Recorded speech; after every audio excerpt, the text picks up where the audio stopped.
red and black lumberjack with the hat to match. What's up, everyone? This is a Law School Lumberjack here for another installment of Contracts Case Briefs. Now today we're going to be dealing with the Carlill and Carbolic Smoke Ball Company case. You probably will deal with this or have dealt with this in the first semester of your contracts course in year one of law school. This will probably be somewhere in the topics of acceptance, or depending on your professor, maybe in the consensus ad idem section, which has to do with a meeting of the minds, which we will deal with in another video. Now, this case is really important for three main reasons, two of which are at the forefront, one of which is more of a tangential reason. The first, and I would argue the most important thing that this case stands for, is the difference between advertising or puffery and a true offer. Secondly, and importantly, this case deals with what is a unilateral contract. And finally, and as I said tangentially, this case deals with construction of contracts. So how the court will interpret contracts when the offer language or the contract language isn't extremely clear. So without further ado, let's move on to the facts of this case. This case involves Carbolic Smoke Ball Company. So this company has this smoke ball, which essentially is intended to prevent influenza.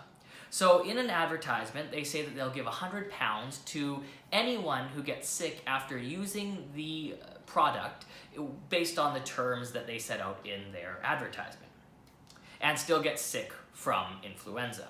Of note, in the advertisement, the smoke ball company also said that they've deposited £100 into a specific bank to just show the sincerity and the importance of their offer. So Miss Carlill sees this ad and decides to purchase a smoke ball and follow the terms. She gets sick, and when she gets sick, she then demands payment of the £100 from the smoke ball company. The company says, no, this was intended to be just advertisement or a puff. We're not paying you that £100, and as a result, this case ends up in court. The court held that the Carbolic Smoke Ball Company basically offered up a unilateral contract, and that a reasonable person who viewed this advertisement would in fact believe that this was a unilateral contract and an offer being given to the world.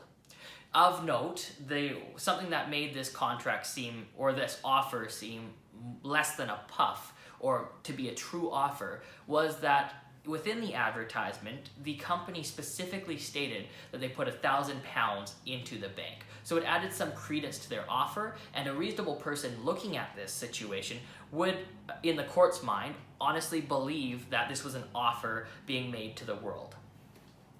Now, since Ms. Carlill accepted the offer by taking the steps required, i.e. buying the smoke ball, using it in accordance with the terms of the advertisement, she essentially accepted this unilateral contract and entered into agreement with the company, such that when she got sick, the company was obligated to pay her the £100.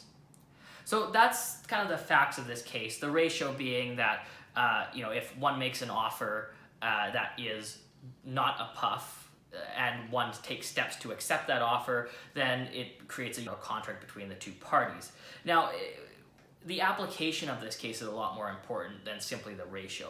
So let's move into the three important things that this case stands for and how you can use them in a law school exam. As I said, there's three main important topics within this case. There's unilateral contracts and how they function. There is what is puffery versus an actual offer, and how do you apply that in a law school exam. And finally, there's the doctrine of construction. So I'll deal with the first two most important things first, being the unilateral contract and the puffery, and then tangentially I'll deal with how construction or how interpretation of contracts is dealt with in this case. I will note that construction becomes a bigger issue in other cases and other courses, but I'll just give a primer on that today. So unilateral contracts, a unilateral contract is essentially an offer which is accepted by performance, and it's usually an offer that is given to the world by an offeror. So this is very different from a bilateral contract. So with a bilateral contract, you usually have two known entities. So for example, let's say you go into, for the sake of not saying any copyrighted names, I'll just say an undisclosed used car establishment. So you go into this used car establishment and you want to buy a new sedan, let's say. Again, I'm trying to think so that I don't state any copyrighted names. So let's say you're buying a new sedan. right? So you buy a new sedan, you enter into a written agreement wherein you pay, let's say $20,000 and you get the new sedan. Okay, that's a bilateral contract. Conversely, a unilateral contract is an offer which is generally made usually to the world or to a large number of people and is entered into by action. So the offeror says, if you do X, I will pay Y, or if you do X, I will do Y. So a good example of this is with lost keys or lost dog or lost wallet signs that you might see on a telephone pole. The offeror, or the person who lost the item, is basically making an offer to the world saying, if you provide me with my lost item, I will pay you a certain amount of money. And that's an example of a unilateral contract. So by doing the action, you are entering into the contract, even though that contract isn't a written contract between two parties. It is an offer, and by doing the action, you've accepted the terms of the contract. So let's say a person posts on a telephone pole saying, lost keys, please provide it back to me. I'll provide a reward of $25. If you find the keys and give it back to them, you've entered into a contract with them and they're obligated to give you the $25. That's really what we're seeing in the Carlill and Carbolic Smoke Ball Company case. There was a unilateral contract. The Carbolic Smoke Ball Company offered an advertisement out to the world. You try our product. If you get sick, we'll pay you £100. Miss Carlill accepted the offer by virtue of her purchasing the item, trying it out in accordance with the terms of the advertisement. She gets sick. The contract dictates that she's entitled to £100.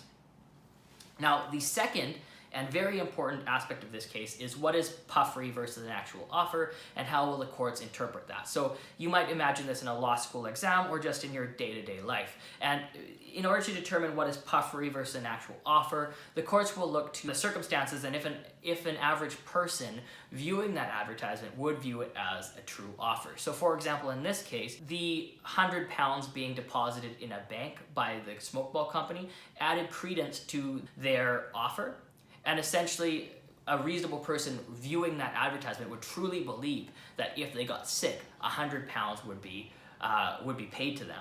So you can think of a different example where maybe something might be a true puff in a law school exam. So you can imagine, I think we've all seen, again, for the sake of copyright, I won't say any names, but you can imagine, a beer commercial where you're watching a beer commercial and someone opens the beer and then their life changes, right? They go from sitting on their couch watching TV to on the Swiss Alps, going down a mountain and on skis, and then they end up in an awesome nightclub.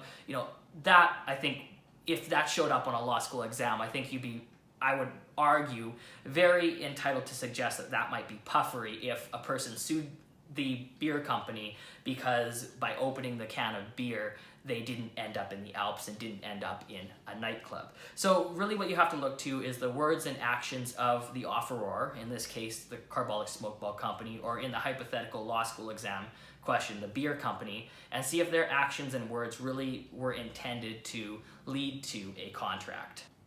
Now, finally, and tangentially, the courts also deal with the construction of contracts and how they're going to interpret contracts when they're not extremely clear.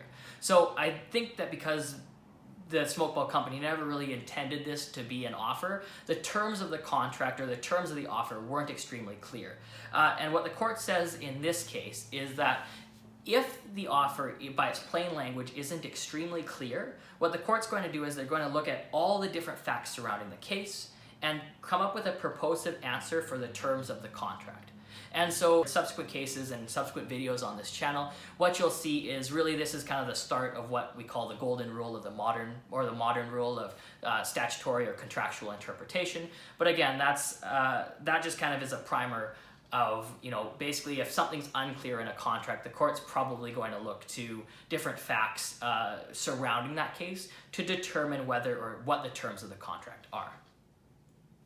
So that's the Carlill and Carbolic Smoke Ball Company case. I hope that was extremely helpful, and I'd really appreciate it if you guys could subscribe and like my video, and hopefully we'll be providing some more videos soon.